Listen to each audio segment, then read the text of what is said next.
अस्सलामुअलैकुम दोस्तों, इस वीडियो में मैं आपको ज़कात निकालने का कंप्लीट प्रोसेस बताने वाला हूं। अगर आप इस वीडियो को एंड तक देख लेते हैं तो यकीनन आप खुद से ज़कात निकाल लेंगे बग़ैर किसी की मदद के।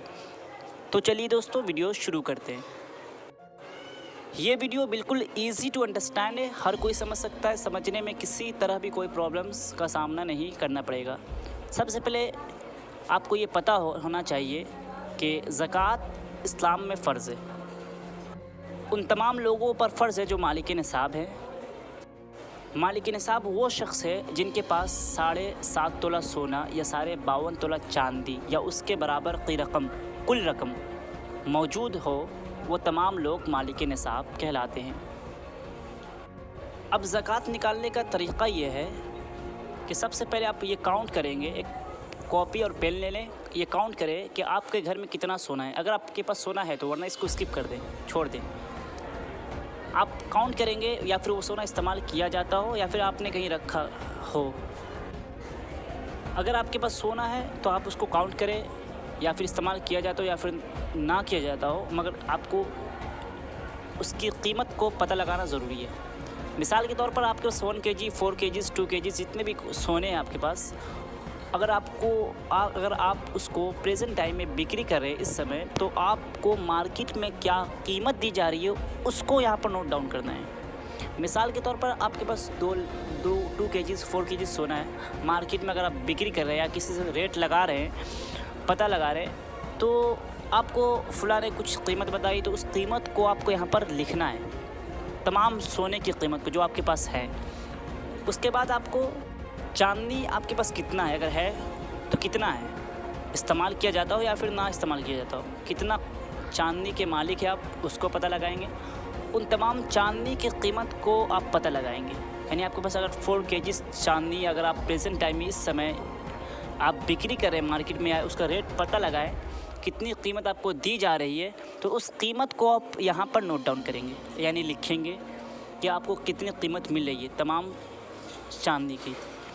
तो आप उसके बाद लिखने के बाद आपके पास टोटल कैश क्या है, अब ये मालूम करें, देखें कि आपके पास टोटल कैश कितना है, या फिर वो कैश आपने किसी को दे रखा हो, या आपके पास मौजूद हो, या फिर आपने बैंक में रखा हो, या आपने FD करवाया हो।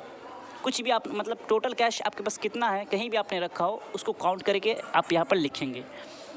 उसके बाद आप ये पता लगाएं कि आपके पास माल तिजारत कितना है। अगर आप बिज़नेस करते हैं तो, वरना इसको छोड़ दें, स्किप कर दें इसको। अगर आप बिज़नेस करते हैं तो आपके पास कितना प्रोडक्ट्स है, रॉ मटेरियल्स कितना है, उसकी क्या कीमत है, टोटल की क्या कीमत, अगर आप बिक्री करेंगे तो उस कीमत को आप पता लगा कर यहाँ पर लिखेंगे। मिसाल के तौर पर अगर आप शॉपकीपर है तो आपके पास कितना प्रोडक्ट है, तमाम प्रोडक्ट की कीमत को आप यहाँ पर लिखें। अगर आप कार सेलर या बाइक सेलर से, तो अगर बाइक बिक्री करें तो उस तमाम आपके पास कितना बाइक है, उस बाइक की कीमत को यहाँ पर पता लगा कर लिखें।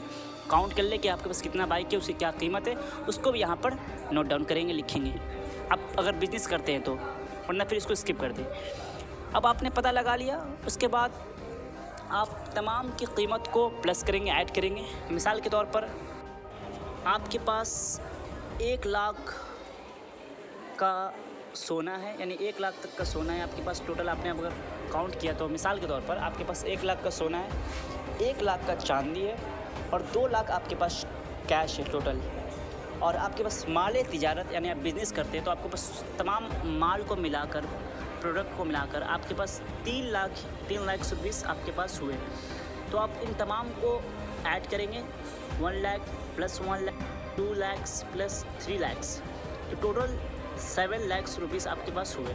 मिसाल के तौर पर दोस्तों, इसके जगह आप कुछ भी अमाउंट हो सकता है आपका। उसके बाद आप टोटल अमाउंट पता करने के बाद आप उसमें से वो अमाउंट को माइनस करेंगे जो आपके कर्ज़ में, यानी आपका जितना भी कर्ज़ है उसको इसमें से माइनस करेंगे। मिसाल के तौर पर आपने कहीं से ले रखा है 1,50,000, तो 7 लाख में 1,50,000 आपने माइनस किया, तो आपके पास अमाउंट बचे 5,50,000। तो अब इसमें से 5,50,000 में से आप निकालेंगे इसका 2.5%, यानी यहाँ पर कुछ भी अमाउंट हो सकता है। ये तो मैंने मिसाल के तौर पर यहाँ पर लिखा है, यहाँ पर कुछ भी अमाउंट हो सकता है। तो 5,50,000 आपके पास अमाउंट है, इसका 2.5% आप निकालेंगे। मतलब अगर आपको ये भी नहीं निकालना आता है वो परसेंटेज, तो आपका क्या करेंगे, यहाँ पे जितना भी अमाउंट रहेगा आप उसको 40 से डिवाइड कर दें, यानी 40 से तकसीम कर दें। 40 से तकसीम करने के बाद कुछ भी अमाउंट हो, 10 लाख, 20 लाख, 40 लाख, कुछ भी अमाउंट यहाँ पर हो आपके पास, आप उसको 40 से डिवाइड करेंगे, 40 से ही डिवाइड करेंगे। इसके बाद आपके पास जो भी अमाउंट बचेगा वो आपका ज़कात का अमाउंट होगा, यानी आपको ज़कात में उतना अदा करना होगा। मिसाल के तौर पर आपके पास 7 लाख से यहाँ पर आपने 1,50,000 इसमें से आपने निकाल लिया, क्योंकि आपका कर्ज़ है, आपको किसी को देना है, तो आपके पास टोटल अमाउंट बचे 5,50,000। तो 5,50,000 डिवाइडेड बाई 40, तो आपके पास बचेंगे 13,750 रुपीज़। तो ये 13,750 रुपीज़ ये आपका असल अमाउंट है जो आप ज़कात में अदा करेंगे। तो दोस्तों आप समझ गए होंगे कैसे ज़कात को निकाला जाता है। बिल्कुल आसान है, कोई मुश्किल नहीं। अगर आपको फिर भी कुछ समझ में ना आए तो आप पर्सनली हमसे कॉन्टैक्ट कर सकते हैं, ठीक है।